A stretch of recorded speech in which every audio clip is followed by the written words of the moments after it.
Assalamualaikum warahmatullahi wabarakatuh. Di sini kami ingin menyampaikan tentang penyimpangan sosial pengguna narkoba. Yang beranggotakan saya sendiri, Abdul Rafi Ilhami, serta teman saya, Muhammad Barudin Yusuf. Secara mendasar, ada tiga perspektif untuk menentukan apakah perilaku menyimpang itu, yaitu absolutis, normatif, dan reaktif. Untuk mengkualifikasikan sebagai penyimpangan, sebuah tindakan harus yang pertama, diamati atau paling tidak didengar. Yang kedua, menyebabkan hukuman yang nyata bagi pelakunya. Kunci utamanya adalah ketidaksetujuan sosial yang konkret terhadap tindakan dan aktor tertentu. Perilaku menyimpang bisa dilakukan secara individual atau kelompok. Seseorang yang mengemis merupakan penyimpangan individual, tetapi bila mayoritas warga sebuah desa menjadi pengemis, maka penyimpangan ini merupakan penyimpangan kelompok. Pengertian narkoba, narkotika, dan obat-obatan. Narkotika adalah zat atau obat, baik yang bersifat alamiah, sintetis, maupun semi-sintetis yang menimbulkan efek penurunan kesadaran, halusinasi, serta daya rangsang. Sementara menurut Undang-Undang Narkotika Pasal 1 Ayat 1 menyatakan bahwa narkotika merupakan zat buatan ataupun yang berasal dari tanaman yang memberikan efek halusinasi, menurunnya kesadaran, serta menyebabkan kecanduan. Obat-obatan tersebut dapat menimbulkan kecanduan jika pemakaiannya berlebihan.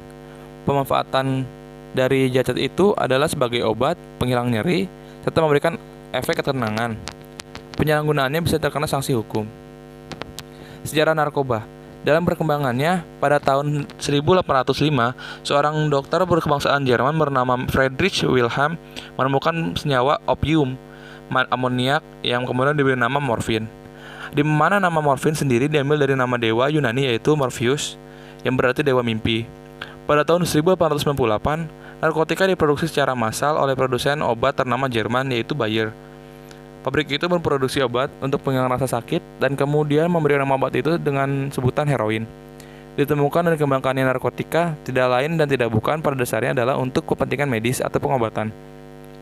Awal mulanya penyalahgunaan narkoba yang tadinya dimanfaatkan sebagai penghilang rasa sakit, kemudian menjadi obat yang membuat seseorang mengalami ketergantungan.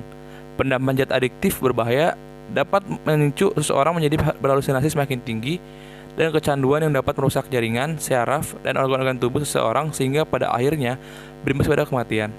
Slide selanjutnya akan dibacakan oleh teman saya, Muhammad Farudin Yusuf. Ini adalah data yang kami dapatkan dari seorang narasumber yang telah menggunakan narkoba sejak ia SMP sekitar tahun 90-an. Menurut penjelasannya, latar belakang ia melakukan penggunaan narkoba adalah dimulainya karena efek lingkungan dan ia hidup di keluarga yang bermasalah dan kurang pengertian. Ini lumrah terjadi ketika seorang menggunakan narkoba. Tujuannya kenapa sih ia menggunakan narkoba? Menurutnya sebagai faktor pelarian dari kehidupan yang kurang baik. Terus dampak apa sih yang bisa didapatkan ketika kita menggunakan narkoba? Menurutnya dampaknya cukup banyak. Salah satunya seperti perubahan karakter, perubahan dari segi fisik, dan dampaknya itu tidak langsung terasa saat itu juga, tetapi mungkin baru terjadi di beberapa tahun kemudian.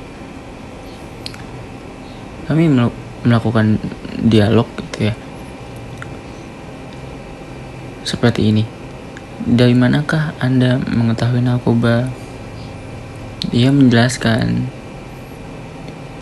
ia mengetahui narkoba dari lingkungan tempat dia berkumpul dengan teman-temannya. Seperti faktor lingkungan itu adalah hal yang paling penting ketika seseorang menggunakan narkoba atau tidak. Dengan siapa ia bergaul itu menjadi sangat penting. Terus, apakah pihak keluarga mengetahui kalau Anda menggunakan narkoba? Menurut penjelasannya, keluarga awalnya tidak mengetahui sampai akhirnya tahu dan mereka kaget. Setelah itu berusaha untuk direhab, masuk pesantren.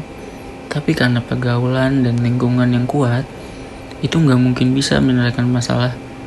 Intinya kembali lagi kepada faktor lingkungan. Mungkin maksudnya di sini adalah ketika dia dipaksa untuk masuk pesantren agar dia berhenti narkoba, tapi dirinya tidak ingin berubah dan dia masih berkutat di lingkungan yang notabene-nya orang-orang menggunakan narkoba, pasti ia akan menggunakan narkoba lagi.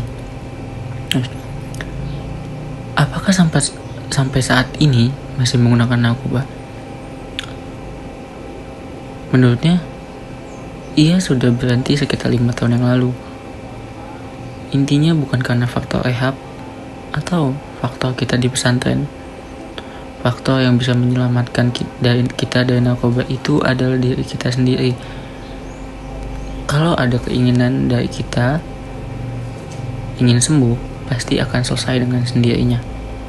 Kesimpulannya, menurut hasil data yang kami terima, faktor yang menyebabkan penggunaan narkoba itu karena faktor lingkungan dan keluarga.